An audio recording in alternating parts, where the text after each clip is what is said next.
tó sọ̀kalẹ̀ fún anabi Muhammad sallallahu alayhi wa alihi wa sallam ọ̀rọ̀ Allahu ni ní pàápàá ọ̀rọ̀ tí Olúwa sọ ni eléyìí tó jẹ́ pé ó sọ ní ọ̀rọ̀ ní pàápàá ó sì fi rán màláíkà Jibril alayhi salam sí anabi wa Muhammad sallallahu alayhi wa alihi wa sallam ní tírà rẹ̀ eléyìí tó fi kágbá gbogbo tírà tó síwájú ńlẹ̀ ní tírà rẹ̀ eléyìí tó jẹ́ ibi tá a ti máa rí kí là ń pè ní ọ̀nà mà táwọn ẹni tó fẹ́ ṣoríire tí wọ́n máa tọ̀ títí ijọ́ gbẹ̀ndàl qiyama. Al-Qur'an yìí òun náà ní okun Allah eléyìí tó ṣe pọ̀ yìí kò sí ẹni tó lè já kò sì sí ẹni tó lè gé a kì í dì í mú ká dànù ṣubú a kì í gbá mú ká dẹni tó ṣe yí pé ó fojú ọ̀nà sílẹ̀. Al-Qur'an yìí òun náà ní ojú ọ̀nà táwọn mùsùlùmí ń tọ̀ tí wọ́n fi fẹ́ ṣe alábàápàdé ìyọ́nú Allah. Olúwa Ẹlẹ́dàá wa nígbà tí ó kọ́ sọ Al-Qur'an kalẹ̀ fún Ànábì Muhammad sallallahu alayhi wa alihi wa sallam àwọn sàhábà tí wọ́n jẹ́ àwọn mùsùlùmí àkọ́kọ́ wọ́n tẹ́wọ́ gbà lọ́dọ̀ Ànábì sallallahu alayhi wa sallam pẹ̀lú ìfẹ́ àti ojú kòkòrò. Wọ́n ní ìfẹ́ sí báwo la ti ṣe ní nífẹ̀ẹ́ sí wa huwa kalamu rabbil alamin nígbà tó jẹ́ ọ̀rọ̀ ọba gbogbo àgbáńlá ayé. A sì ti máa ń gbé al-qawlu fi as-sifa kal-qawli fi adh-dhat. Allahu azza wa jal ọ̀ranyàn dandan ni wípé ká nífẹ̀ẹ́ sí pàápàá rẹ̀. Òfin ṣẹ̀ríà sọ pé níta bá sọ nípa pàápàá Allah iná la máa sọ nípa àwọn àròyìn rẹ̀. Bó ti ṣe jẹ́ ọ̀ranyàn ká nífẹ̀ẹ́ sí pàápàá Allah ọ̀ranyàn náà ní lórí wa ká nífẹ̀ẹ́ sáwọn àròyìn Allah. Àwọn mùsùlùmí àkọ́kọ́ wọ́n tẹ́wọ́ gbà pẹ̀lú ìfẹ́ àti ojú kòkòrò. Ojú kòkòrò lágbárin wípé ìwé yìí àwa náà ṣe agbára láti rí wípé gbogbo tó wà nínú rẹ̀ tí bá ti ń tẹ̀ wá lọ́wọ́ ìhà láàmà ha gbígbọ́ láàmà gbọ́yé mímúlò láàmà múlò a ò ní gbà kọjá wípé àwọn kan lọ má wa lọ́wọ́ nínú gbogbo dáadáa yìí. Ìlọ́fà ló fi jẹ́ pé àwọn mùsùlùmí àkọ́kọ́ yìí á rí i pé ètò pọ̀ jù nínú wa èyí tí ò bá há gbogbo Al-Qur'ani tán ó sì há ètò pọ̀ nínú rẹ̀. Èyí tí kò bá pọ̀ ìmà nípa Al-Qur'ani tán ẹ sì rí i pé ó mọ púpọ̀ nípa Al-Qur'an. Kò wá sí ẹnìkan nínú àwọn mùsùlùmí àkọ́kọ́ tó ṣe wípé ó finú fẹ́dọ̀ wọ́n wá sọ fún pé nǹkan báyìí ni Allahu azza wa jal ló dá lẹ́jọ́ ló pè ní ìmànà nínú Al-Qur'an tí mùsùlùmí àkọ́kọ́ ìyẹn àwọn sàhábà tí wọ́n wá fetí pàlàbà rẹ̀ ọ̀rọ̀ wọn sí Al-Qur'an ó dà gẹ́gẹ́ bí ọ̀rọ̀ ẹni tí ò ń gbẹ burúkú ń gbẹ ni tó ṣe kó ti fẹ́ bọ́ọ̀n látàrí òǹgbẹ tí ń gbẹ ó wá ṣe kó ń gẹ́sẹ̀ déédéé omi kan eléyìí tó ṣe kó dùn ẹnìkan ò sì máa bá a jan pata lórí ṣé kó mú àbí kó má mú sẹ́yìn máa ń pé tí ò bá sọ́ra ọwọ́ tí ó fi mu omi òun ó lè mú lámùpani lórí. Bẹ́ẹ̀ ni àwọn sàhábà wọ́n di Al-Qur'ani mú lọ́wọ́ méjèèjì kò sì sí tàbí ṣùgbọ́n àmójútó àkíyèsí eléyìí tó yẹ gbogbo ẹ̀ náà ni wọ́n ṣe pẹ̀lú Al-Qur'an. Torí bí tí ṣe ń sọ̀kalẹ̀ nígbà tí ń sọ̀kalẹ̀ yìí àwọn èyí tó pọ̀ jù nínú àwọn sàhábà kálukú wọ́n ń gbà wọ́n ń ha wọ́n ń gbà wọ́n ń ha kò sẹ́nìkan tó fẹ́ kápólì tó ń gbófo tí ó jìnnà sí Al-Qur'ani nípò tí ẹ̀ hàn kankan níbẹ̀. àwọn kan sì wà nínú àwọn sàhábà yàtọ̀ sí pé àwọn náà ń gbọ́ wọ́n ń gbà wọ́n ń ha àwọn tún kọ àkọọ́lẹ̀ rẹ̀ nítorí pé kí Al-Qur'ani yìí kó lè bá a bẹ kó lè bá a ṣẹ́kù fún àlùmà díjọ́ gbẹ̀ndàl qiyama ní ìbámu pẹ̀lú àdéhùn tó lu àwa ti ṣe wípé inna nahnu nazzalna dhikra wa inna lahu lahafidhun dájú àwa la sọ̀kalẹ̀ ìwé ìrántí Al-Qur'an àwọn olùmọ́ni àti sunna dájúdájú àwa náà láti sọ tẹ́lẹ̀ yìí bá rí bẹ́ẹ̀ ajẹ́ pé lábẹ́ àti mú Al-Qur'an bẹ lábẹ́ sọ eléyìí tó péye agbọ́dọ̀ tún ní lákọọ́lẹ̀ àwọn èèyàn tí wọ́n mọ ìwé kọ nínú àwọn sàhábà àwọn jẹ́ akọ̀wé fún anabi wa Muhammad sallallahu alayhi wa alihi wa sallam gẹ́gẹ́ bí Abdullah ibn Amr ibn al-As radiyallahu anhuma akọ̀wé ńlá nínú àwọn akọ̀wé anabi wa Muhammad sallallahu alayhi wa alihi wa sallam gẹ́gẹ́ bí Abubakar fúnra rẹ̀ ọ̀kan nínú àwọn akọ̀wé fún anabi wa Muhammad sallallahu alayhi wa alihi wa sallam Ali ibn Abi Talib radiyallahu anhu ọ̀kan nínú àwọn akọ̀wé ńlá fún anabi wa Muhammad sallallahu alayhi wa alihi wa sallam ó lè pẹ́ kó tó dé kápẹ́ ká tó dé kọjá bí ká má wulẹ̀ dé rárá Muawiya ibn Abi Sufyan radiyallahu anhuma nínú àwọn tí wọ́n gba ẹ̀sìn Islam nìyẹn lọ́jọ́ tí Olúwa Ẹlẹ́dàá wa tó fún anabi Muhammad sallallahu alayhi wa sallam níṣẹ́gun lórí Mẹ́kà tí Mẹ́kà náà padà di tàwọn mùsùlùmí nínú àwọn tó gba Islam lọ́jọ́ yẹn ìní Abu Sufyan radiyallahu anhu àtọmọrẹ Muawiya radiyallahu anhu ní ẹ̀yìn ìgbà tí Muawiya yìí tó wá gba Islam àmọ́ Al-Qur'ani ti sọ lọ́pọ̀lọpọ̀ kó tó di pa ṣùgbọ́n kò sì yé sọ Muawiya wọn náà tún darapọ̀ mọ́ àwọn akọ̀wé anabi wa Muhammad sallallahu alayhi wa alihi wa sallam Al-Qur'an wọn náà ni iṣẹ́ tá a fi ránṣẹ́ láti sámà látọ̀dọ̀ Allahu azza wa jal Al-Qur'ani kìí ṣe àdádálẹ̀wé láàrin àwọn àwé Olúwa ti ń sọ àwọn àwé kalẹ̀ ṣáájú Al-Qur'an débi wípé àwa kò mọ iye ìwé t'Olúwa Ẹlẹ́dàá wa tó sọ kalẹ̀ ṣáájú Al-Qur'an nítorí pé Olúwa fi hàn wá nínú Suratul Hadid Olúwa rán àwọn ìránṣẹ́ òun rán wọn pẹ̀lú àwọn ẹ̀rí tó múnádóko a sì sọ tírà kalẹ̀ fún wa àwọn ìránṣẹ́ yìí pọ̀ débi pa àmọ́ iye òǹkà tiwọn gan bó tilẹ̀ jẹ́ pé Olúwa dárúkọ àwọn 25 fún wa nínú Al-Qur'an Olúwa wa ní àwọn ìránṣẹ́ yìí táwọn ọmọ iye òǹkà wọn wa rusulan qad qasasnahum alayka min qabl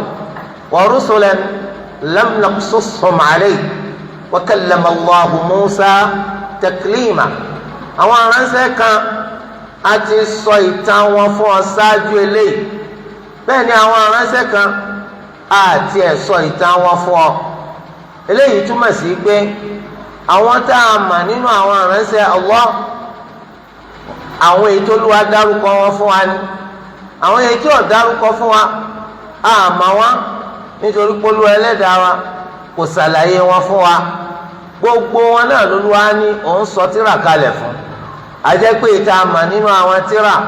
wọn kéré jọjọ lẹ́gbẹ̀ẹ́ yìí tá àmà torí Al-Qur'an kìí ṣe àdádálẹ̀ àpèjúwe rẹ̀ gẹ́gẹ́ bí àpèjúwe àwọn tírà tó ti síwájú náà ni tí àbàtì ẹ̀yàn nàná àmà nípa at-Tawrah eléyìí tó lọ́wọ́ fún anabi wa Musa alayhi salam àmà nípa al-Injil eléyìí tó lọ́wọ́ fún anabi wa Isa alayhi salam àmà nípa az-Zabur eléyìí tó lọ́wọ́ fún anabi wa Dawud alayhi salam àsìmà nípa suhufu Ibrahim eléyìí tó lọ́wọ́ fún bàbá wa anabi Ibrahim alayhi salam bẹ́ẹ̀ la tún mọ̀ nípa suhufu Musa ètò Olúwa tún ló ń fa nàbí wa Musa alayhi salam. bẹ́ẹ̀ ni àwọn eléyìí tá a mọ̀ yìí àwọn náà sì sọ̀kalẹ̀ lÓlúwa sọ wọn kalẹ̀ gẹ́gẹ́ bó ti ṣe sọ Al-Qur'ani kalẹ̀ bó fẹ́ kó ṣe pé ọ̀nà tí kálukú wọn gbà sọ̀kalẹ̀ ó lè yàtọ̀ síra wọn ṣùgbọ́n ní àpapọ̀ gbogbo wọn sọ̀kalẹ̀ wá ní látọ̀dọ̀ Allah. ẹni pé at-Tawrata al-Injila az-Zabura lódindi lÓlúwa sọ wọn kalẹ̀ fáwọn ànábì tó sọ wọn kalẹ̀ fún. bẹ́ẹ̀ bá tiẹ̀ gbọ́ kankan síbẹ̀ kúkú gbọ́ nípa tànábì Musa alayhi salam tó ẹ pé nígbà tó lọ bá Olúwa Ẹlẹ́dàá wa sọ̀rọ̀ níbi tí máa bá a sọ̀rọ̀ tó ṣe pé ọgbọ́njọ́ lÓlúwa ní kó fi wá bọ́n sọ̀rọ̀ tÓlúwa tó fi 10 kún tó fi wá jẹ́ 40. ṣùgbọ́n kó tó di pa Ànábì Musa alayhi salam ọ̀pẹ̀yìn ìdàpadà sọ́dọ̀ àwọn èèyàn rẹ̀ Allahu azza wa jalla fún níròyìn nípa àìdá àti aburú eléyìí ti Samiri tó ti ṣe lẹ́yìn Ànábì Musa alayhi salam. kílà àìdá náà ó ti fi àmà àti ìpẹ́ eléyìí tó kó ní ìsàlẹ̀ òkun eléyìí tí wọ́n là kọjá nígbà tó Olúwa fi kó ìparun bá Fíráùn ó ti fi yá eré ògèdèǹgbé màálù tó fi wá jẹ́ pé ògèdèǹgbé màálù yìí báyìí tí wọ́n bá ti fọwọ́ kàn yóò máa ṣe mú wọ́n ní nǹkan kankan lọ́fà tó fi jẹ́ bẹ́ẹ̀. wọ́n ní orí pa ibi tí ẹṣin màláìkà Jibril alayhi salam tó ń gbẹ́sẹ̀ lé gbogbo àwọn orí pa ẹsẹ̀ ẹṣin màláìkà Jibril yìí ìní Sámírì yìí kó iná ló fi ma eré ògèdèǹgbé màálù lọ́wọ́ fà ló fi jẹ́ kí ló má ti fọwọ́ kan eré yún yóò máa dún àfi bíi màálù ló fi ń parọ́ fáwọn ọmọ Israẹli Olúwa yín nù Olúwa yín òdodo nu ẹni tó yẹ kẹ́ ẹ máa sinú. Ànábì Musa ń pè pamọ́ sí wa ni ṣùgbọ́n nìsín àwa ti máa ọ̀nà làwọn máa sìn. Olúwa ti wá sọ fún Ànábì Musa alayhi salam. Ànábì Musa gbọ́ ọgbà nítorí pé wa man asdaqu minallahi haditha ká lọ́rọ́ rẹ̀ jó òdodo tó ju Allah lọ. Ànábì Musa gbọ́ ó ti gbà ṣùgbọ́n nígbà tí Ànábì Musa wà dé tó wá bá pé bólúwa ti ṣe wí gẹ́lẹ́ bẹ́ẹ̀ náà lórí. Olúwa ni wa alqal alwah àwọn wàhálà ibi tá a kọ Tawrata sí fún Ànábì Musa sọlẹ̀. Ànábì Musa sọ àwọn wàhálà yẹn ó sọ wọn sílẹ̀. kí ló dé tó fi jẹ́ pé ńgbà tí Ànábì Musa alayhi salam dé ntọ́ ṣẹlẹ̀ ó ṣẹlẹ̀ mà débi kọ́ da àwọn wàhálà lẹ̀ kì í ṣe pé kò ti gba Allahu gbọ́ tẹ́lẹ̀ ó ti gba tó wí gbọ́ àní wa man asdaqu minallahi qila ta ni ọ̀rọ̀ rẹ̀ máa jódodo tó ju Allahu lọ kó sí. ṣùgbọ́n gẹ́gẹ́ bó ti ṣe wá nínú hadith eléyìí tí imaamu Ahmad tó gbé jáde àtàwọn míì Ànábì sallallahu alayhi wa sallam òní laysa al-khabaru kal-mu'ayana ìròyìn kò tó àfojúbà. ìdí nìyí tá a fi rí bàbá wa Ànábì Ibrahim alayhi salam tó fi sọ fún Allahu azza wa jal rabbi arini kayfa tuhyi al-mawta wọ́lúwa fi hàn mí báwo ló ti ṣe máa ń jí òkú. qala awalam tu'min Olúwa ní sọ gbàgbọ́ ni. qala bala Ànábì Ibrahim ní mo gbàgbọ́ àbùrọ̀ má gbàgbọ́ torí pé ara tó Olúwa ní kó máa jíṣẹ́ rẹ̀ fáwọn èèyàn nu pé tẹ́ ẹ bá kú á jí yín dìde á sì ṣèṣirò fún yín ọmọ náà wọná ọmọ àlìjẹ́nà wọ àlìjẹ́nà. Ànábì Ibrahim ní mo gbàgbọ́ walakin liyatma'inna qalbi ṣùgbọ́n kí ọkàn mi ó lè bá a balẹ̀ kí ọkàn mi ó lè bá a balẹ̀ nítorí pé ìròyìn ò tá fojú bá. ìgbà tí Ànábì Musa alayhi salam tó rí nǹkan tó ṣẹlẹ̀ ó da àwọn wàhálà sílẹ̀ nítorí pé ó ṣẹlẹ̀ mà púpọ̀ ó di Tawrata tó lù wá fún un torí ẹ̀ sísọ̀kalẹ̀ al-Qur'an ó yàtọ̀ tí Olúwa ti ṣe sọ àwọn tírà yòókù kalẹ̀. òun sọ̀kalẹ̀ díẹ̀díẹ̀ ni gẹ́gẹ́ bí àwọn ìṣẹ̀lẹ̀ eléyìí tí bá ń ṣẹlẹ̀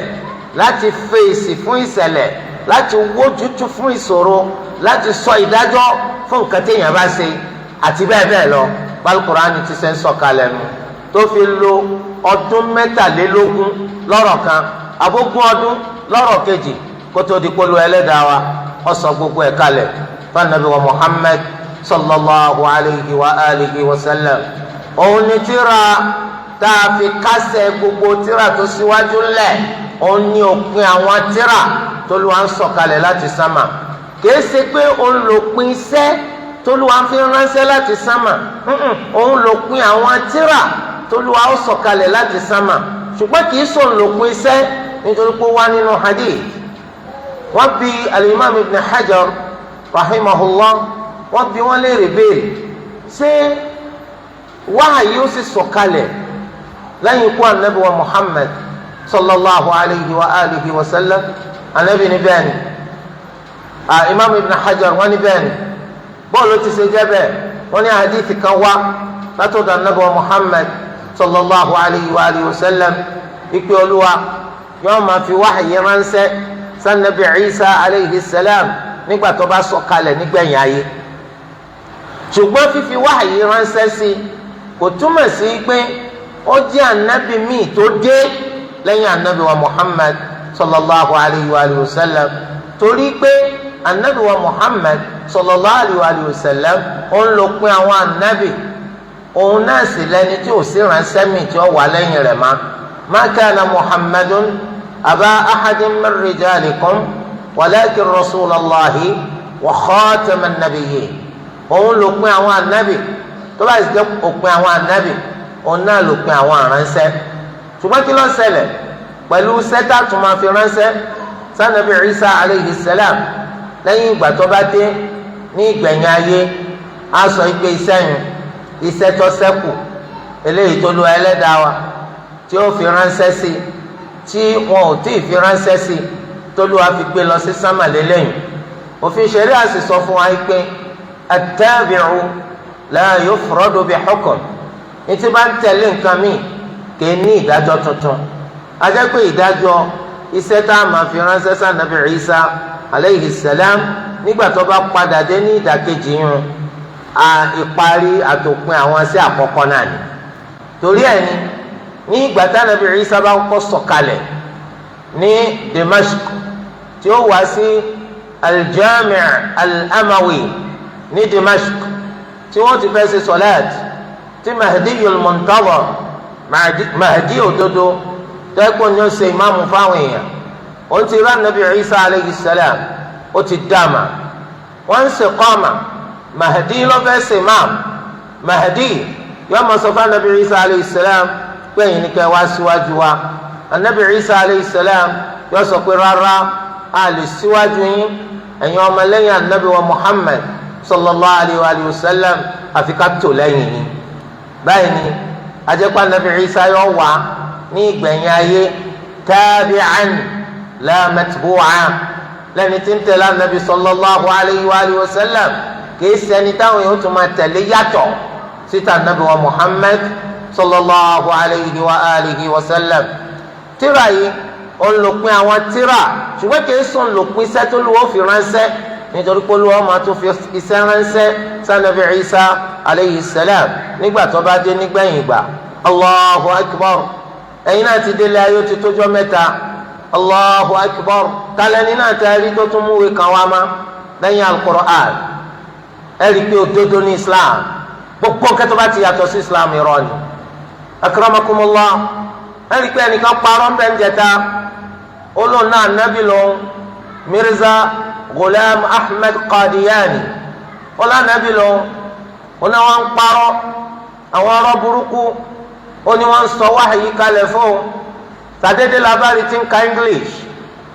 ó bẹ̀rẹ̀ sí ní ka English yóò já àyà kan láàrin bí yóò tún já àyà kan láàrin bí yóò tún já kan parí ń bẹ́ẹ̀ yóò wá pa wọ́n pọ̀ mọ́ra wọn yóò translate ẹ̀ sí English yóò ní wáhàyí tán sọ kalẹ̀ fún òun òpùrọ́ burúkú kí ló dé tọ́jú àwọn òpùrọ́ máa tà gánà rè nítorí pé tó pọ̀ jù nínú àwọn èèyàn kì í ro orí Olúwa fún wa nílàákà ìwọ̀n kì í lò pàápàá jùlọ ẹni tó lù ọba fi Islam ṣàánú tó lù ọba fi Islam ṣàánú èèyàn ó kàn nílàákà ẹni bí ọ̀bọ lọ́mọ hùwà torí ẹ̀ ló ṣe jẹ́ pé tẹ́ bá ka ìtàn àwọn sọ̀hábà ẹ rí i pé àwọn sọ̀hábà fi hàn wá ní ìgbà tí wọ́n bá ká àyà débi wípé ẹ̀ ṣe làákàyè ni ṣe làákàyè tẹ́lẹ̀ gbàtà tó di mùsùlùmí là ń tó ṣe làákàyè. àdúpẹ́ fún Allah olùwàdàkùn má bà tiwa jẹ́ nígbà tó bá wà nínú Islam nínú dẹ̀ra ńlá ọ̀wọ́ àmọ́ Islam ní dẹ̀ra ńlá ọ̀wọ́ àlọ́ fira rẹ sínú ṣẹbọ sí Allah ọ̀sọ̀rọ̀ rẹ dábọ́gíbọ̀ ọ̀pẹ̀ ìwọ náà wá pé wọ́n pọ̀ Ọ̀rúnmìlà ìwọ náà wí pé wọn náà ti dẹni tí ń bọ̀ rẹ̀ ìwọ sọ ipò sóni wọ́n kù tó máa pè la hawla wala quwwata illa billah lẹ́yìn làákàyè ọ̀sọ̀pọ̀ fẹ́ padànù rẹ̀ lẹ́yìn òye ọ̀sọ̀pọ̀ fẹ́ padànù rẹ̀ olùwàdàkùn má fi eléyìí ṣàdánwò fáwa o ti fi wá mánà àti wà lórí Islam dákun má pa wá dà sáìdá òpin àwọn tíra òun náà ní Al-Qur'an eléyìí tó ṣe pé tíra kan tó sí má tí ó wà lẹ́yìn Al-Qur'an òun náà ní tíra eléyìí tó lù wá fi ka gbogbo àwọn tíra tó síwájú tó fi kálẹ̀ ẹnì kan gbọdọ̀ gbé tíra kan wá lónìí kó sọ pé àwọn òfin kan wá o nínú Tawrata òfin kan tún wá nínú Injila òfin kan wá nínú Zabur kò sí ní ta fẹ́ fi ṣe kò sí ní ta fẹ́ fi gbogbo ẹ̀ ṣe Olúwa Ẹlẹ́dàá wa ti ká wọn lẹ̀ ọjọ́ wọn ti lọ Al-Qur'ani lókù tó nígbà ìgbà tá Al-Qur'ani sì ní yóò máa bẹ bẹ́ẹ̀ díjọ́ gbẹndàlùkìyàmà Allah ọjọ́ ṣẹlẹ̀ díjọ́ gbẹndàlùkìyàmà Ànábì Muhammad sallallahu alayhi wa sallam fi hàn wá ó lè yóò gbé Al-Qur'ani lọ yóò máa kà báyìí gbogbo aráàfin rẹ̀ ó sì máa sá lọ títí tó àjẹpéjọ tó dópin lọ ṣáájú gbọ́n Al-Qur'ani ló nígbà bọ́yọ̀ gbà Al-Qur'ani ló nígbà ìdínú ìwọ kìí ṣe ẹni tó di Al-Qur'ani mu ìwọ kìí ṣe ẹni tí ń tẹ̀lé Al-Qur'ani Al-Qur'ani báwo ló ti ṣe fa anta kafirun mushrik kèfèrí ọ̀sẹ̀bọ níwọ nítorí pé Al-Qur'ani ló nígbà ma'na dhalik Islam ló nígbà ìgbàláyè kò sí fẹ́nìkẹ́ni láti jẹ́ pé ń ṣe nǹkan míì tó yàtọ̀ sí Islam káwá yanu kásọpọ̀ náà ríran kásọpọ̀ náà mánà ó sì nà kò ríran. inna ad-dina 'inda Allahi al-Islam dájúdájú ẹ̀sìn lọ́dọ̀ Allah òun náà ní Islam. Al-Qur'ani Olúwa ti fi pa gbogbo tírà tó síwájú rẹ̀ rẹ́ kò sí tírà kan eléyìí tó ṣe pé ó tún nígbà má lẹ́yìn Al-Qur'an tẹ́nìkan bá ń gbé Tawrata ká tó bá ń gbé Al-Injila ká tó bá ń gbé Az-Zaburu ká bóyá òun kẹ́kọ̀ọ́ nípa wọn láti fi máa pàkíyèsí àwọn ẹni tí wọ́n sì tún ṣẹ́kù lórí ipá àwọn tíra ńlá wọn gbàgbọ́ àwọn ànábì tá a fa àwọn tíra ńlá làwọn gbàgbọ́ ó wá fẹ́ máa fi àwọn nǹkan tó wà nínú tíra wọn eléyìí tó ṣe pé wọ́n takora wọn nítorí pé wọn ò ṣẹ́kù gẹ́gẹ́ bÓlúwa ti ṣe sọ wọ́n kalẹ̀ má báwo ni wọ́n ti ṣe ṣẹ́kù gẹ́gẹ́ bÓlúwa ti ṣe sọ wọ́n kalẹ̀ nígbà tá a mọ̀ pé gbogbo tírà kọ̀ọ̀kan tí Allahu máa ń sọ kalẹ̀ níṣẹ́ ni máa ń sọ kalẹ̀ lédè ànábì tá a bá fún táwa là ànábì tó jẹ́ Yorùbá tálà ànábì tó jẹ́ Haúsá tálà ànábì tó jẹ́ Ìgbò tálà ànábì tó jẹ́ French tálà ànábì tó jẹ́ English tálà ànábì tó jẹ́ Dutch tálà ànábì tó jẹ́ Rome ẹ rí i pé gbogbo ẹ̀ wọ́n ti gbé sédè míì àwọn tá à ń túmọ̀ ọ̀rọ̀ á mọ̀ yìí pé tá a bá gbọ́ èdè méjì tá a fẹ́ gbé ìtumọ̀ ẹni tí wọ́n kọ lédè yìí sí ìtumọ̀ rẹ̀ míì lédè míì kò sí bá ṣe lè gbédè méjèèjì tó ẹ̀rí pa ń gbìyànjú ni. àwọn nǹkan pọ̀ tó ṣe pé a fẹ́ túmọ̀ àní lè rí túmọ̀ a kàn máa yí láyìíká ìtumọ̀ tí wọ́n gbà lérò ni. ṣé nǹkan tẹ wá túmọ̀ ó ṣe lè jẹ́ pòǹgàn ni pàápàá ń tà túmọ̀ kò lè jẹ́ pàápàá rẹ̀ torí ẹni ẹ má sọ pé Al-Qur'ani Yorùbá ẹ má sọ pé Al-Qur'ani Haúsá ẹ má sọ pé Al-Qur'ani English torí kò sí Al-Qur'ani tí ń bẹ láwọn èdè míì yàtọ̀ sí èdè Lárúbáwá tẹ bá sọ pé Al-Qur'an ń bọ̀ lọ́lọ́ ọlọ́pàá Al-Qur'ani tó lù wá sọ̀kalẹ̀ lédè Lárúbáwá ni Qur'anan Arabiyya àmọ́ àwọn èyí tí wọ́n túmọ̀ ẹ máa sọ pé àlàyé ìtumọ̀ Al-Qur'an sí Yorùbá àlàyé ìtumọ̀ Al-Qur'an sí English àlàyé ìtumọ̀ Al-Qur'an sí Hausa àlàyé ìtumọ̀ Al-Qur'an sí Dutch translation of the meaning kìí ṣe ìtumọ̀ gángan translation of meaning torí pé alukur'ani kọjá rẹ̀ a lè rí túmọ̀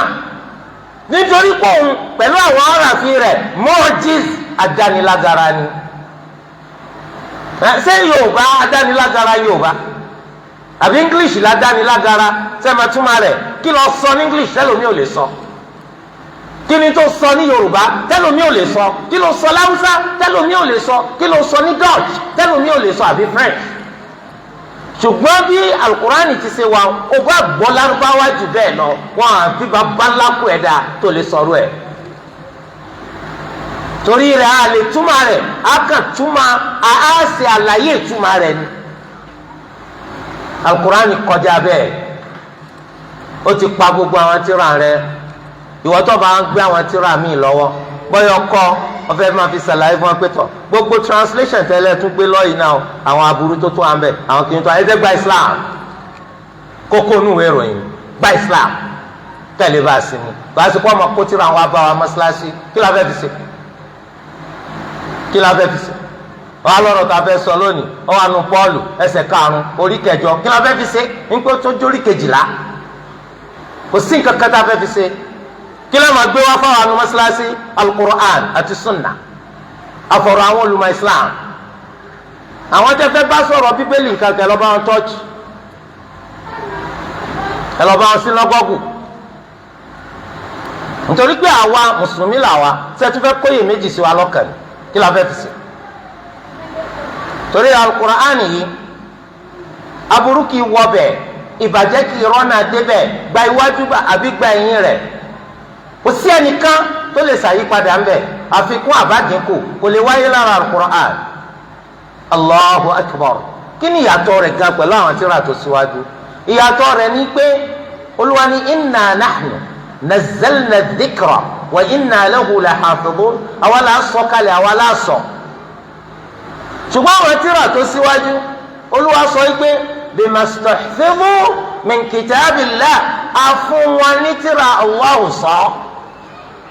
ìgbà tó ẹ pa àwọn èèyàn tí a sọ kalẹ̀ fún la fún sọ ẹ̀rí ń tọ́sẹ̀lẹ̀ wọ́n tọwọ́ bọ̀ wọ́n tójú bọ̀ wọ́n tún á tọwọ́ bọ̀ wọ́n yí padà wọ́n pàǹpọ̀dà kí lÓlúwa ń sọ kí lẹ́yìn sọ lẹ́lẹ́sẹ̀ rí ló ti ṣe jẹ́ translations yẹn náà ẹ rí i pé méjì ọ̀jọ́ra wọn wọ́n sọ pé léyìí the most authentic edition eléyìí ńkọ́ ó lè authentic àmọ́ kì í ṣe the most ó sì tún wà ètò tí ẹ authentic rárá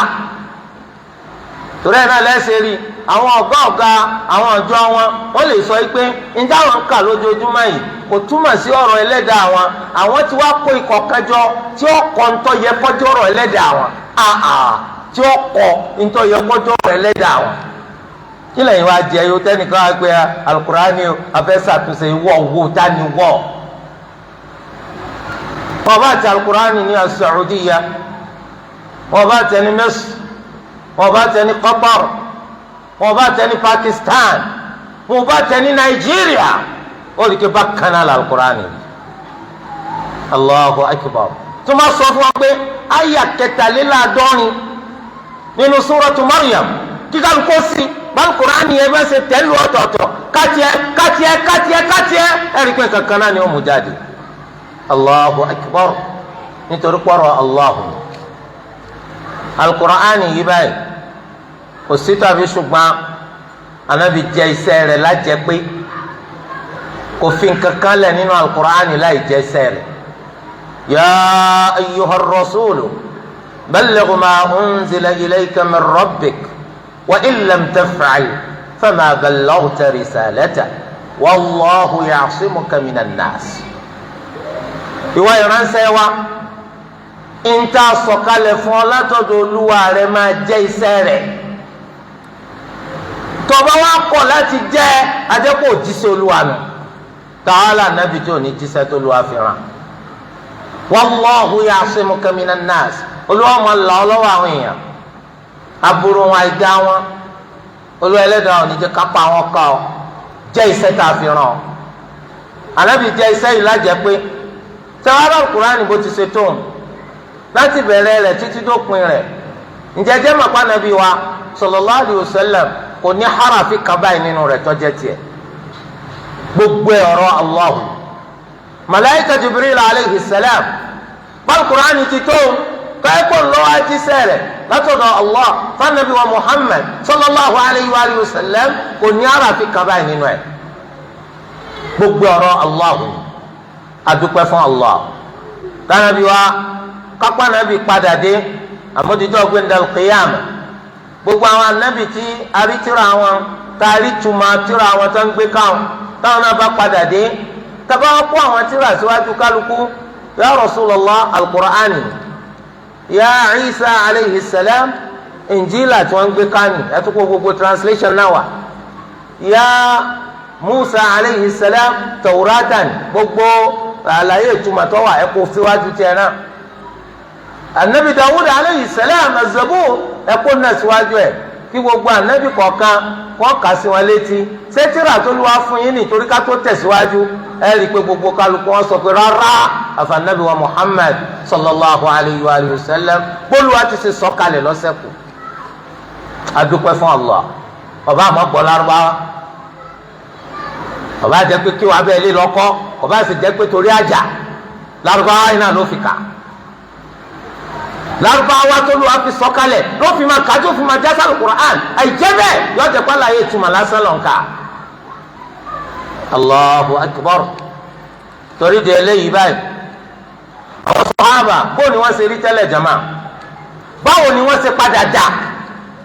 ní ìgbà tí wọ́n ka Al-Qur'an tí wọ́n tẹ̀lé gbogbo ẹ̀kọ́ tó wà ń bẹ̀ tí wọ́n fi ṣe wàhù ẹ dákun irú àwọn èèyàn wo làwọn sàhábà tẹ́lẹ̀ irú ta ni wọ́n dà ó yẹ ká máa kà tán wàláhi wọ́n yí padà gédégédé ní òdiwọ̀n tá a lè sọ iye òǹkà tí wọ́n fi yí padà àwọn èèyàn tó ẹgbẹ́ tẹ́lẹ̀tẹ́lẹ̀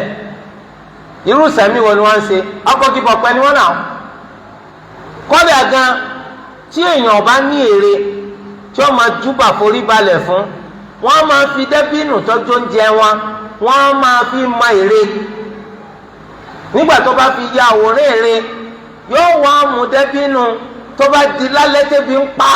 tí ò rí nǹkan míì tí ó jẹ olúwa rẹ̀ títí ń forí balẹ̀ fún ní òtún fi sóúnjẹ alẹ́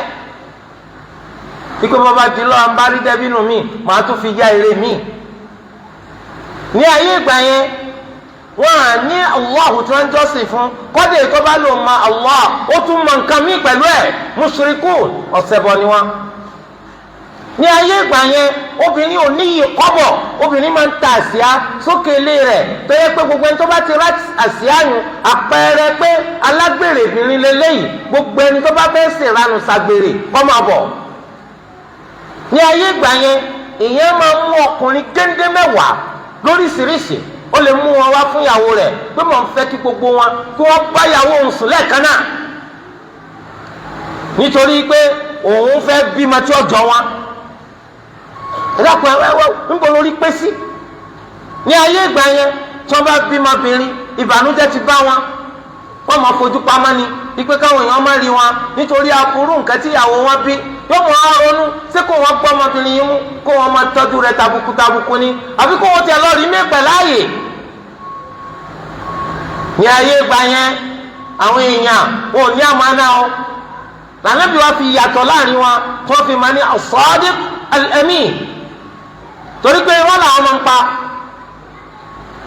wọn ò sì jẹ́ ní ìfọkàntán kẹ́nìkan wá jẹ́ olódodo láwùjọ bíi tí irọ́ tó ti gbẹnu kálukú ọgbà pé kí wọ́n fún lóríkì wọ́n fún lórúkọ ọ̀nàgídẹ́ ni wípé olódodo ẹni ìfọkàntán. ẹ̀rí Abu Sufyan radiyallahu anhu nígbà tó wà ní kèfèrí tí Hirakl ọba ilẹ̀ Rome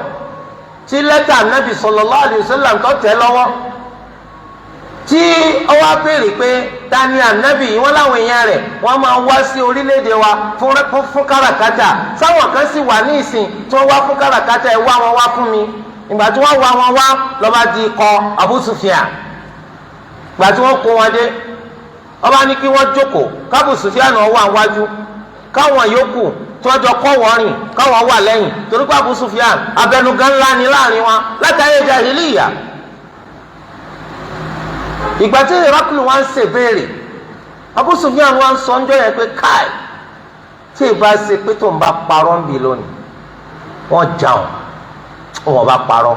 à ń parọ́ èsì nǹkan tó lọ títí láàrin wọn bí ìrákùnrin náà sì ṣe ṣe ni pé wọ́n dúró wájú yóò kọ́ lẹ́yìn sẹ́mi pété ń tọ́wọ́ àwọn tí bá parọ́ ẹni tó wà lẹ́yìn nígbà tó ti gbójú ìyọ̀dọ̀ ẹ lè sọ pé irọ́ bàbá ń pa tó ń bá sì ní irọ́ lọ pa lónìí ń gbọ́ta ní nínú yín pa wàá wò ní wàá sọ̀rọ̀ lóòótọ́ wọn ò sì sọ̀rọ̀ àmọ́ ti forí sọ̀rọ̀ akramakumullah anabi wa sallallahu alayhi wa sallam ẹni fọkàtà ni nígbà táwọn èèyàn jó ń jàǹbá anabi wọn olódodo ni nígbà táwọn èèyàn jó kúrọ ẹgbọn tí wọn máa fi sọ nípa anabi pé ma jarrabna alayhi kadiba ká irọ́ ma lẹ́nu rí nígbà táwọn èèyàn yòókù jẹ́ pé ká òdodo ma wọn lẹ́nu rí òun ká irọ́ ma lẹ́nu rí àwọn sàhábà yìí lọ ayé padà látàrí pé wọ́n gbẹ́kọ̀ọ́ alukur'ani wọ́n tẹ̀lé imani wa ní agbára látàrí bí imani ṣe lágbára tó àwọn àlù ńlá méjì alágbára ayé méjì tí wọ́n wà àwọn náà làwọn rómáwá àtàwọn fárísáwá wàláhì bá ti ṣe ní agbára tó ní ìsìláàmù fi ẹ̀yìn wọn wọlẹ̀ nítorí imani àwọn sàhábà nítorí wọ́n ní ìgbàgbọ́ òdodo sí alukur'an wọ́n gbọ́ alukur'an yé wọ́n gbàgbọ́ lódodo wọ́n fi ṣe wà wù. kí ló wá ṣẹlẹ̀ nígbà tí àwa tá a dé nígbẹ̀yìn ayé lẹ́rìí pé ọ̀pọ̀lọpọ̀ nínú wa Ṣaitan ó ti mú wọn sìn ó ti sọ wọn dẹni tó ṣe pé wọn láfojúsùn méjì ju ayé lọ wọn ní àkàsí fẹ́ sìn gbogbo tó bá ti ní í ṣe pẹ̀lẹ́ sìn kí lọ jámà òtítọ́ fi ń wọnù Al-Qur'ani nìkan alára ọwọ́ wo la fi gbámú ìhà wo la kọ́ sí sáǹkè ní kíké àwọn ẹni tí ń ké tí ń kà nínú wa báwo ni wọ́n ti ṣe ń ké ṣé bólúwa ti ṣe ní ká máa ké ni wọ́n ń ké Olúwa ni warattilil Qur'ana tartila máa kí alukur'an ní àfarabalẹ̀ ké tòfintòfin síbẹ̀ làwọn ń ké ọ̀pọ̀lọpọ̀ tó ló ń ké alukur'an lónìí wọn fẹ́ mọ̀ wípé òfin kan dé bá a ti ké yúnmúyúnmú ní bí ìgbà tó yún kùn kí ló ń ké kí ló ń ka harafin gangan fúnra ara rẹ̀ kò ní yọ jáde níbi tó ti yẹ kó yọ ìpèkúpè ní kùlàlà àwọn aráàfin lẹ́yìn tó bá yọ wọ́n jáde àwọn òfin kan tún dé wípé tí nǹkan báyìí àti nǹkan báyìí tó bá pàdé báyìí láàṣẹ àràmú ni àníramú ni àbáwo láàṣẹ àkìkàbọ náà kan ni àníkìkàbọ náà kan ni méjèèjì ó hàn gbangba ni kò ní hàn gbangba ni àgbékapamá ni èwo lọ mọ̀ ń bẹ̀. sáà dààmú fún ọ̀pọ̀lọpọ̀ dààmú fún ẹlòmíì lè sọ pé ohun ọ̀làdúrà méjì ju tìláwà lọ tìláwà kàkà kò fàtí àná kọ́kọ́ kà ti kà dé ihdina siratal mustaqim ó tó báyẹn kàkúkà ó sì lóò ládùúgbà méjì ju kùránì lọ ṣé kàkúkà wà lóluwà ní kò máa kà ó ní bó lẹsẹ lè pè ń kàkúkà ó mọ̀ ṣe wàlímà ọ̀rọ̀ kí ni jẹ́ bẹ́ẹ̀ ẹ̀rí pé alukur'ani àwòlá kọ́ sí àtún jàǹbá ara wa lórí alukur'an àfa àkàntọ́ dalẹ̀ kí ó lẹ̀ lónìí ẹ̀ wá àwọn ọmọ yìí ti tó ṣe wẹ̀límà wọ́n ti mọ alukur'ani kí o láti bẹ̀rẹ̀ dópin o ẹ̀ sì rí pé rọ́ọ̀nì dáhùrú rọ́ wọ́n kàn kọ́ wọn ní alif láàmì débi wọ́n ulaika humul muflihuna lọ́ba já. ìyá àti bàbá kan jalè nígbà tí wọ́n sọ pé àwọn ọmọ wọn ṣe wẹ̀límà ìyá lọ́mọ tó wọn ò tí tó ṣe wẹ̀límà bàbá ní òun ọmọ tó wọ́n ṣe wẹ̀límà kọ́dọ̀ wọn pẹ̀rẹ̀ ńjọ́ náà ìyá bá ní kòkòrò ẹ̀yin ọmọ ẹ̀bọ́ bí wọ́n sì mú àwọn ọmọ wọn mẹ́ta ìyá wa ń sí àárín Al-Qur'ani kábí àwọn ọmọ bá dẹnu lẹ̀ wọ́n tún síbi ọmọ tó dẹnu lẹ̀ wọ́n tún síbẹ̀ ọmọ tó dẹnu lẹ̀ wọ́n ní fẹ́ gbóòtọ́ màmá mi wọ́n lọ fẹ́ gbóòtọ́ ó ní wọ́n kàn gbé wa fò ní o láì ṣe bàálù wọ́n fẹ́ gbé wọn ayé ni àwọn fẹ́ fi wọn pawó ẹlẹ́kùn ẹ̀ tún wẹ̀tàn jẹ́ ó tún dé di Qur'an ẹ̀yin dá ẹ̀ máa tó kan ẹ̀yin wọn máa sọ pé sọ́yẹ kọ́ mọ́ máa ṣe bá lọ́mọ tó ṣe wàlímà kí ni ń jẹ́ bẹ́ẹ̀ kí ni ń jẹ́ bẹ́ẹ̀ ẹ̀ máa tó sọ ọmọ tó ṣe wàlímà náà lọ́yẹ kọ́ lọ gbóyin ẹyẹ wá ìyàgá ni jẹ́ wàlímà tó ṣe náà ibi rọ́ náà ni ẹ̀ máa pẹ́ tẹ̀jẹ̀ ni Yorùbá fẹ́ nígbà tẹ́tẹ̀jẹ̀ ń bọ̀ wálé ayé àwùjọ Yorùbá ni bàálù rẹ̀ bà sí nítorí pé àwọn òfódodo kó máa tàn wọ́n jẹ kó máa gbé wọn láńkẹ̀ láì fura. Al-Qur'ani yìí ta ní ń ké dáadáa má èèyàn mélòó ìní ha mélòó nínú wa iná làwọn ẹni tó ṣe wípé wọ́n ń tẹ̀lé. ǹjẹ́ sáǹtì ẹ̀ fi ń kọ́ àwọn ọmọ wa dáadáa láwọn ilé ẹ̀kọ́ wa tọ́ba ti dá skul ẹ̀ àwọn sọ pé kò yẹ kó kọ́ wọn lálùkùránì bẹ́ẹ̀ because skul eléyìí tẹ̀wọ́n pé skul yẹn ìtumọ̀ rẹ̀ nu nígbà tó sọ pé skul eléyìí kò yẹ ká kọ́ wọn lálùkùránì bẹ́ẹ̀ ìyẹn ni pé bọ́ọ̀ mo ṣe yọ̀ ọ̀daràn lásán là ń kọ́ wọn bí ìtumọ̀ rẹ̀ nu tẹ́lẹ̀ ọba yí ọ torí pé ẹ̀kọ́ ẹ̀sìn òun máa ń rú àwọn èèyàn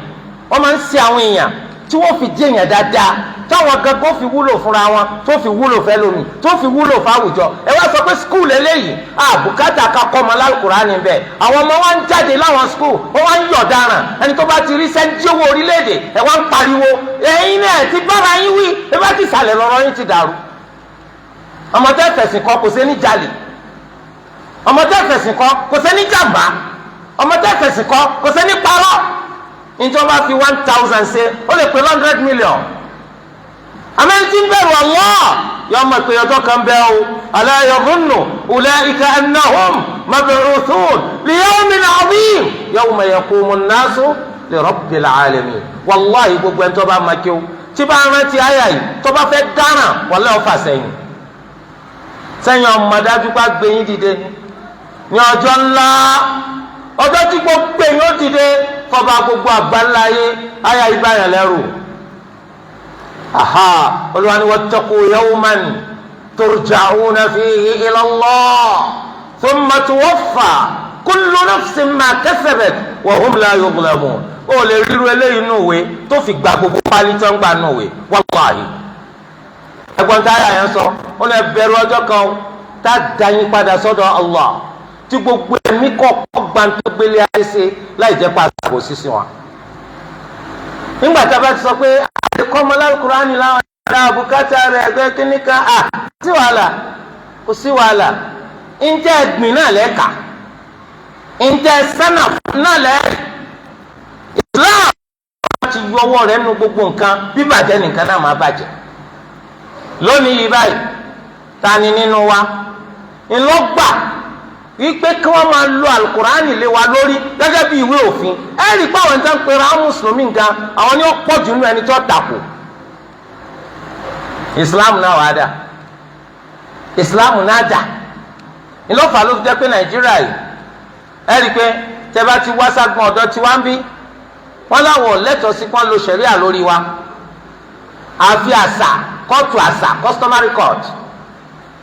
nítorí pé kí ni bóyìnbó ti ṣe bá wa nù báwọn bàbá ńlá tó ń bá ń bí wọ́n ń bọgi wọ́n ń bọ̀ pẹ̀ ni wọn ò ní system tó dáa nípa àdájọ́ tọ́mọ fọ́nu àwọn bàbá yín àwọn bàbá ńlá yín bóyìnbó ṣe bá wọn ni pé abọ́gibọ̀ pẹ̀ ni wọ́n.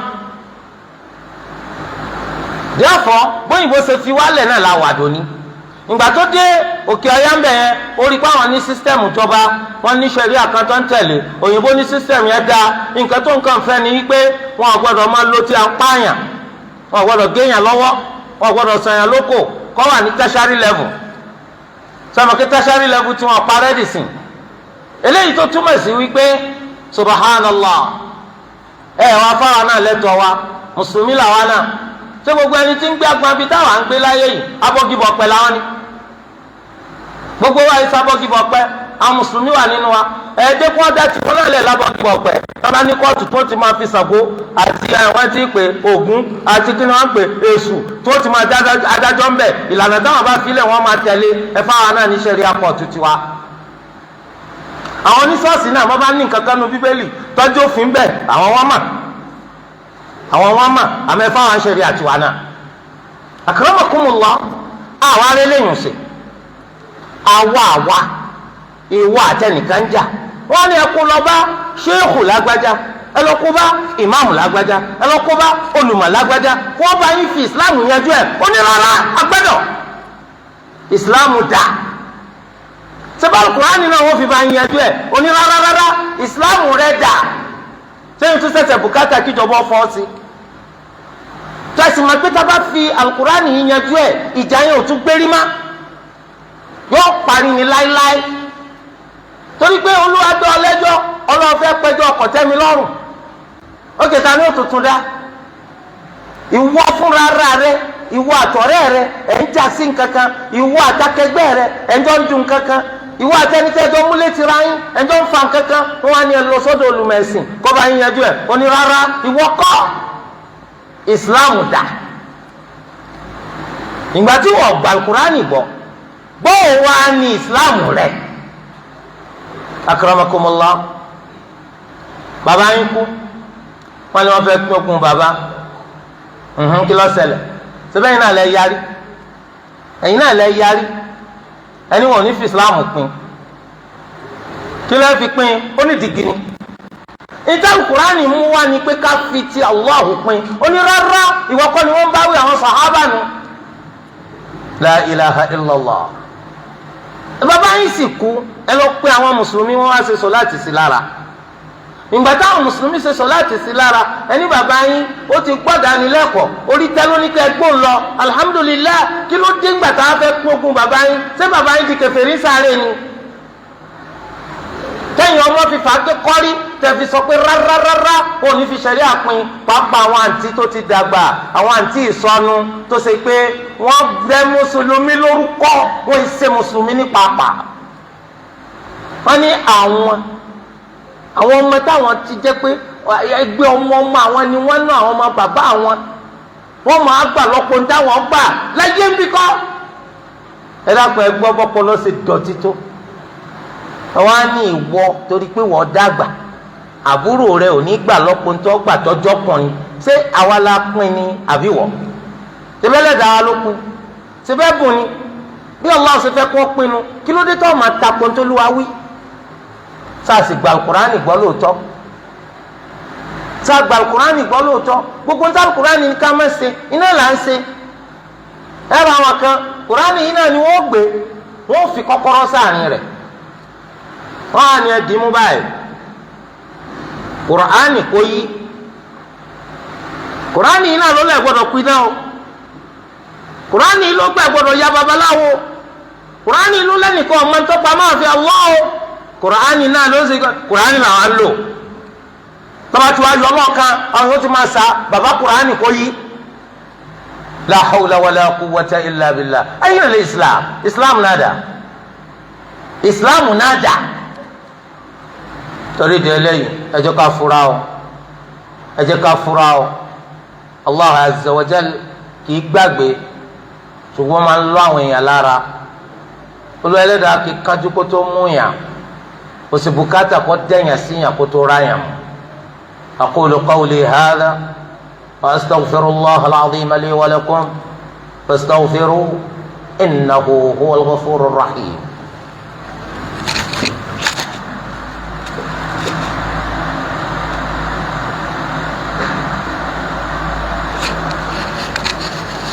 الحمد لله وأشهد أن لا إله إلا الله وحده لا شريك له له الملك وله الحمد يحيي ويميت وهو على كل شيء قدير وأشهد أن نبينا محمدا عبد الله ورسوله صلى الله عليه وعلى آله وصحبه وسلم تسليما كثيرا وبعد فاتقوا الله عباد الله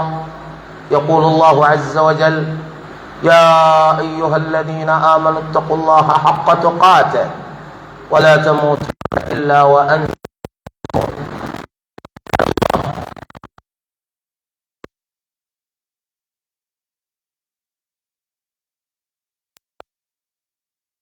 oríṣiríṣi wọn náà kíyè sára ǹjẹ́ ọ̀wá ti ṣubú sínú ọ̀kan nínú rẹ̀ bí alákọ̀ọ́kọ́ wọ́n ní ká yan alukur'ani gbígbọ́ lódì ká má fẹ́ gbọ́ alukur'ani bẹ́ẹ̀ ni etí tó bá ti sábà pẹ̀lú à ń gbọ́ rẹ́kọ́ọ̀dù à ń gbọ́rin à ń gbọ́ fújì à ń gbọ́ jùjú à ń gbọ́ wákà kò ní fẹ́ gbọ́ alukur'ani bákan náà ká tún yan àti gbàgbọ́ lódì ẹnì kan tó bá ti gbàgbàkú gbàgbọ́ kò ní fẹ́ gbọ́ alukur'ani gbọ́ ká tún yan títẹ́tí gbọ́ lódì alákọ̀ọ́kọ́ yàtọ̀ sí ẹlẹ́ẹ̀kejì yìí o gbígbọ́ ìyẹn ni pé mi ń pé mo fẹ́ gbọ́ àmọ́ àwọn kan ni wọ́n gbé alukur'ani sí rẹ́kọ́ọ̀dù ni wọ́n ń ka alukur'ani jáde mọ́ wa gbọ́ kìí ṣèmi ni mo fẹ́ gbọ́ àmọ́ wọ́n gbé sí lọ́nà tí ní sáláì gbọ́ ẹlẹ́ẹ̀kejì yìí nìsín títẹ́tí gbọ́ ṣé ìwọ ọmọ àmọ̀ palẹ̀ mọ́ pé mo fẹ́ gbọ́ alukur'ani àwọn èèyàn tún máa ń yàn lódì bá wọn. bákan náà ẹlẹ́ẹ̀kejì nínú ọ̀nà táwọn èèyàn ń gbà yàn alukur'ani lódì wọn náà ní pé wọn ò ní fi ṣiṣẹ́ wọn ò ní fi ṣe wà o ọ̀tọ̀ ní alukur'ani sọ ọ̀tọ̀ ní tí wọ́n máa ṣe ọ̀pọ̀lọpọ̀ ó sì tún máa pé òun kéwú òun máa kéwú ẹni tó bá sì máa kéwú náà ní sẹ́ Allah yóò tún máa dá lásà la ilaha illallah. bákan náà ẹ rí i pé wọ́n tún máa yàn lódì nípa pé tó pè ní halal àwọn máa pè ní haram ní tó pè ní haram àwọn máa pè ní halal kódà kó ṣe pé wọ́n ń kà kódà kó ṣe pé wọ́n há sórí ẹni tó bá ń ṣe bẹ́ẹ̀ náà á tún ní yàn alukur'ani lódì. ẹlẹ́kẹta òun náà ni ká máa lòdì sí ká máa yan fífi ṣòfin ká máa yàn lódì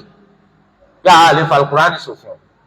kódà láàrin ara wa ń bi ọ̀rọ̀ tó wà nílẹ̀ tí wọ́n bá fa alukur'ani yẹn gbẹ ọ̀nà rárá wọ́n fa alukur'ani wọ́n lè bá a fa sàyẹn bí ẹ̀kọ́ burú àmọ́ alukur'ani la ilaha illallah mùsùlùmí ló ti pẹ́ra rẹ̀ tọ́ ẹ rí i pé nínú rẹ̀ náà tún ní ká máa takò alukur'ani gbogbo tó sọ nípa tawhid ká máa yẹra fún gbogbo tó sọ nípa àwọn ẹ̀ka ẹ̀sìn bí n tó jẹ mẹ́fọ́k ká tún yẹra fún níbo la ti wá fẹ́ sọ pé àgbà alukur'ani gbọ́ àbí ká máa sọ pé alukur'ani yẹn gbogbo àwọn ẹ̀rí tó wà ń bẹ̀ àwọn kan wà nípò pé àbá ni èsì àwọn ẹ̀rí tó múnádóko tá a lè dì mú. A'udhu billahi minash shaitani rajim. nínú ọ̀nà tó tún fi yan alukur'ani lódì ó náà ní kéèyàn ọmọ jókòó ronú nípa tí alukur'ani sọ kéèyàn ọmọ jókòó farabalẹ̀ láti lágbọ́yé tí alukur'ani wí. eléyìí nínú pààyàn alukur'ani lódì ni ṣebí wọ́n gbé de Lárúbáwá ṣebí wọ́n sì máa kí ó kọ́dọ̀ tún lè gbé tíra tí wọ́n kọ láti ṣe tafsir alukur'ani lọ́wọ́ ká kọ́ wá ronú nípa nǹkan tó ń kà ó tó o bá ṣe bẹ́ẹ̀ nínú kọ́ yan alukur'ani lódì lọ wà. bákan náà nínú ọ̀nà tó tún gbà tí wọ́n fi yan alukur'ani lódì wọ́n náà ní kó yẹ pé àwọn kan èyí ti ń bẹ fáwọn èèyàn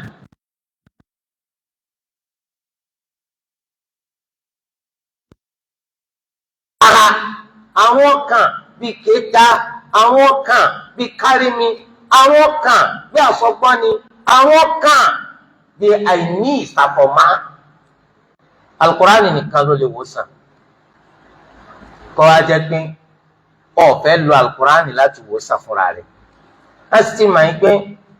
oògùn àwọn lọ́sípítù orthodox kò sí èyí tó lè wò sàn níṣẹ́ tí wọ́n bá tó lọ́sípítù pọ́n fẹ́ rí dókítà alábẹ́rẹ́ ìgbà tó wá kẹ̀yìn téèyàn wọlé wọ́n á bí pé bàbá kí ní ṣe yín màmá kí ní ṣe yín ó ní ìlara ń dà mí láàmú ni wọ́n sì fẹ́ kẹ́ bá ń wá abẹ́rẹ́ fún un àwọn àgbẹ̀ bàbá sẹ́ẹ̀sì máa ń tẹ̀ sọ màmá sẹ́ẹ̀ máa ń tẹ̀ sọ abẹ́rẹ́ báwo abẹ́rẹ́ ìlara lábẹ́rẹ́ lọ́sítù Allahu akbar ìbò láti lè rógùn lára inú alukur'ani wọ́n á sọ pé ọ̀fẹ́ lu alukur'ani lóògùn fún ìlara tí ń dọ̀ láàmú ó túmọ̀ sí wípé ó ti yan alukur'ani lódì tí a bá wá wò á rí i pé gbogbo nǹkan yìí ọwọ́ náà rọ̀ tó ló wá sọ fún wa nínú suratul Furqan wa qala ar-rasulu ya rabbi inna qawmi ittakhadhu hadha al-Qur'ana mahjura ránṣẹ́ wa ó ní wọ́n lúwa mi o ládájú àwọn èèyàn mi wọ́n ti mú al-Qur'ani ní nǹkan tí wọ́n ń yàn lódì àbí Allah azza wa jalla wọ́n máa ṣàwá lọ́kàn nínú ẹni tí ń yàn al-Qur'ani lódì wọ́n ràn wá lọ́wọ́ láti jẹ́ ẹni tó ṣe wípé yóò fẹ́ràn al-Qur'an yóò di al-Qur'an mú lọ́wọ́ méjèèjì yóò máa kà á yóò máa ronú nípa túmọ̀ rẹ̀ yóò sì máa fi ṣe wà wò yóò lápa nínú ṣe àtẹ̀sìn rẹ̀ nínú ọ̀nà táwọn èèyàn tún bá yín al-Qur'an lódì ilé tí Imam Ibn al-Qayyim táwọn ọ̀sán nínú ọ̀rọ̀ yìí òun náà ní kéèyàn tiẹ̀ jẹ́ pé pátá korongodo gbogbo ilé rẹ̀ kọ́ sí al-Qur'an rẹ̀ nínú pé ẹ̀yìn alódì ni al-Qur'an ẹ̀yọ kan ò sí gbogbo ilé rẹ̀ gbogbo òwe la rí ilé rẹ̀ àfi al-Qur'an àpẹẹrẹ pọ̀ ní alukur'ani lódì bóòlù sì máa kà ó sì ha àjẹ́ pé ká ní alukur'ani lé ká ní lọ́dọ̀ ká máa kà á nínú àpẹẹrẹ pàǹtí ìyá lódì ní pẹ́ńpẹ́ lé wa kọ̀sọ́ láìsí ń bẹ̀ tó bá ké àbí Allah azza wa jal kó tún wá sí àbí Allah azza wa jal kó túbọ̀ jẹ́ kí a lè kọjú sí alukur'ani dáadáa ká máa ké ní kíké tó lọ́wọ́ fi yọ́nú sí wa ká sì máa jẹ́ ẹni tí ń ronú sí nǹkan tá à ń kà ń bẹ̀ kó ló wa kọ́ máa fi ń tá àmà níbẹ̀ kọ́ máa fi yé wa kó sì ṣe ní sábàbí dáadáa fún aláyé bí àti lọ́la gbẹ̀ndàl qiyam nígbà táwọn sọ̀rọ̀ alukur'ani bó ti ṣe ga tó táwọn sọ̀rọ̀ alukur'ani bó ti ṣe lọ́lá tó a mọ̀ pé alukur'ani yìí ọ̀kan jábọ́ wá bá wa láti sámà Olúwa sọ̀kalẹ̀ ní gbọ́dọ̀ malaika Jibril wá sọ́dọ̀ anabi wa Muhammad sallallahu alayhi wa sallam látọ̀dọ̀ anabi wa sallallahu alayhi wa sallam náà làwọn sàhábà alápọ̀nlé iná ni wọ́n ti gbé alukur'ani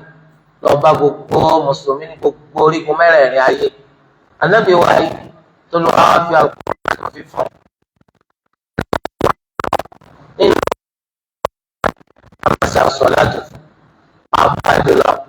yọ̀ọ̀sán àtòrò ọjọ́ mọ́ gẹ́gẹ́ bí sọ́wọ́n náà dé tàn nàbì sallallahu alaihi wasallam wọ́n ní ẹ máa pọ̀ ní ṣíṣe àsọ̀láàtù fún mi ní ọ̀sán àtòrò ọjọ́ mọ́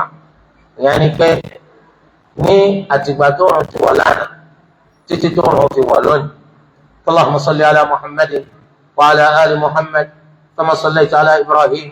wa ala ali Ibrahim innaka Hamidun Majid wa barik ala Muhammadin wa ala ali Muhammad kama barakta ala Ibrahim wa ala ali Ibrahim